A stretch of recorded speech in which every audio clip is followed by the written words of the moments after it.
Every year for the Sea and Cycle ride, I say that I'm going to do some sort of technical thing with GPS and video cameras and blah blah blah, and I never do. So this year, I didn't even promise anything, except maybe that I'd, tweet once or twice along the way. So, like the night before the ride this year, I found an app for my Droid phone that can track my route using GPS. So if you add that together with some Google and me talking a bunch, you get this. This video that you're watching right now. So let's go over this thing. I did the 70K ride, so if you add the 14K it took for me to get there and then back, and then, to round up, then the whole CN tour ends up being about 100K for me, all told on Sunday. So now you might be getting the idea that I'm some sort of cycling nut, so let me just dissuade you of that. For me it goes like this. On those nice days when it isn't raining in the morning and it's warmer than like 3 degrees Celsius, I ride to work, then I sit in front of a computer all day, and then I ride home to, play with my family and stuff. So this big thing here is like the greater Ottawa city metropolis type thing.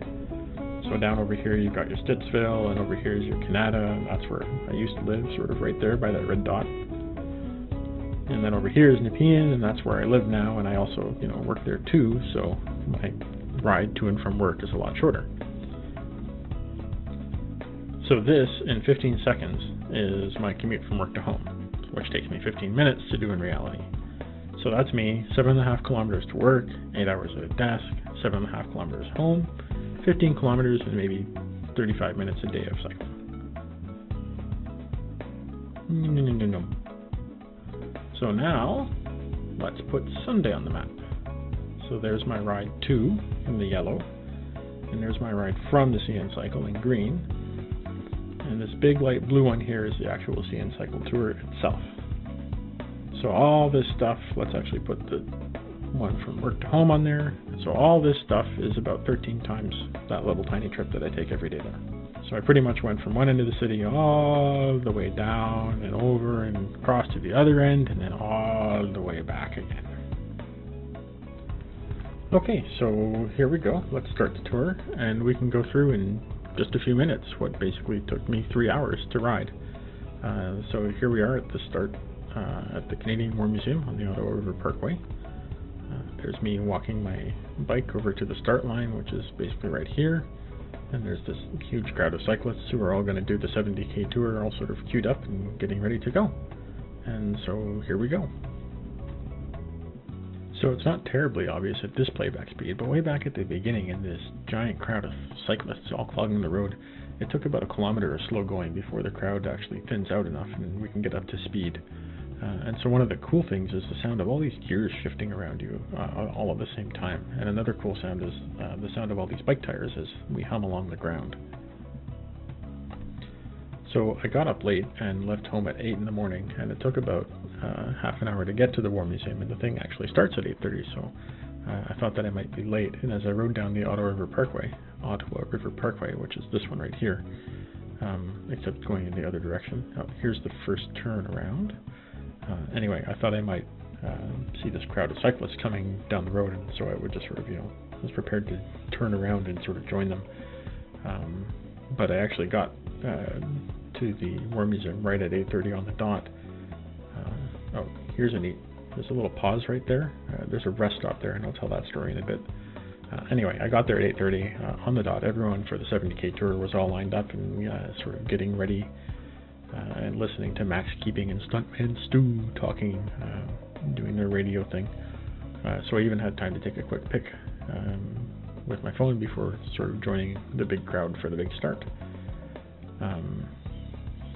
So up here, it sort of looks like I go cross country for a little bit, but basically that's just the GPS getting a bad signal. And as we get into these tall buildings in the downtown core here, it starts to look like I'm actually going through some of the buildings, but no, that's just the GPS being wacky. It gets a little bit better as we get out of the downtown core and over here by the river on the Queen Elizabeth Drive, it starts to look a little bit nicer. So one of those things I was talking about, when I passed the first rest stop there that I made the note about on the way out, I decided I didn't want to stop because, the ride had just started and I was happily living along and so on and so forth. But on the way back in, I figured I would stop and get a bottle of water. And so there's these volunteers who are handing out these bottles, and one guy had his arm stretched out, sort of pit stop style, you know, so the riders could snag a bottle from him as they ran by. Right here, what we're watching there, the little slow part is actually a nasty big hill, so it's not just the GPS screwing up, it's actually me trying to chug my way up a hill. Anyway, so it looks like, yeah, what was I saying? This guy's holding his arm out, right? So he's got these bottles for riders to grab, and so I thought I'd give that a try. So if I slowed down and I put my hand out, and of course I couldn't grab the bottle properly at all. It's like 8 degrees Celsius out in the morning, so my fingers are all frozen, and basically I just ended up smacking it out of his hand. There's another spot there where the GPS gets all wonky, and then when we get back on Queen Elizabeth here, it starts to be a little bit better. Anyway, so my fingers are all frozen, and I basically ended up smacking the bottle out of his hand onto the ground, so I stop. And then this guy was basically really nice, and he sort of ran over and gave me another bottle, and then picked that other one up to give to someone else so I could get back on track. Right here, what we're seeing is my first rest stop, which was the second one. It was kind of neat. When I stopped, someone had pulled up and they had a flat tire. So I offered them my pump, and small world, it turns out that one of the people on that team I worked with when I did this DARPA Grand Challenge thing a while back, which was this sort of cool event where we built a car robot that drove without a driver. Anyway, so I met him and basically stopped to talk, and it's kind of a small world to run into someone I haven't seen since 2005. But yeah, that was cool. So what else can we talk about? We can talk about statistics, I guess. So according to the track statistics, the ride was 71.5 kilometers in total for me, so a total time of just over 3 hours. Oh, here we're actually getting back into the downtown core. That was the Chateau Laurier on the left, and that was the Mint. Now we've got City Hall on the right, and over on the left is the National Research Council. Coming up here is the Prime Minister's residence, 24 Sussex, just on the left there. And now we're on the Ottawa River? No, Rockcliffe Parkway, sort of heading out of the core and out into the sort of countryside-y stuff. Anyway, track statistics, 71.5 kilometers in total, total ride time of just over 3 hours, 2 hours and 40 minutes of which I was moving, and then the remainder was stopped at the 2 rest stops. There were 3 rest stops in total, but I didn't stop at the first one, aside from that water bottle fiasco. Average moving speed for me was 27 kilometers an hour, 23 if you count stop time. And my max speed was 55 kilometers an hour, which was right before that first rest stop on a nice little downhill stretch near Carleton University. Just off to the right here is, I believe, Ottawa's sewage treatment plant, and here is the final rest stop for me. The rest stops were really nice, basically just water bottles and oranges and bananas and bagels available for snacky snacks. And I'm not quite sure why, but oranges are always really delicious mid-bike ride. And here we go. So the CN cycle ride is all done on city roads, which is really nice. Some of them are closed to traffic entirely. Some have pylons which close off a lane for us. Here's the last turnaround, and there we are crossing the 417. So some have pylons closing a lane, and then especially through the downtown core, there's police officers managing traffic at the various intersections.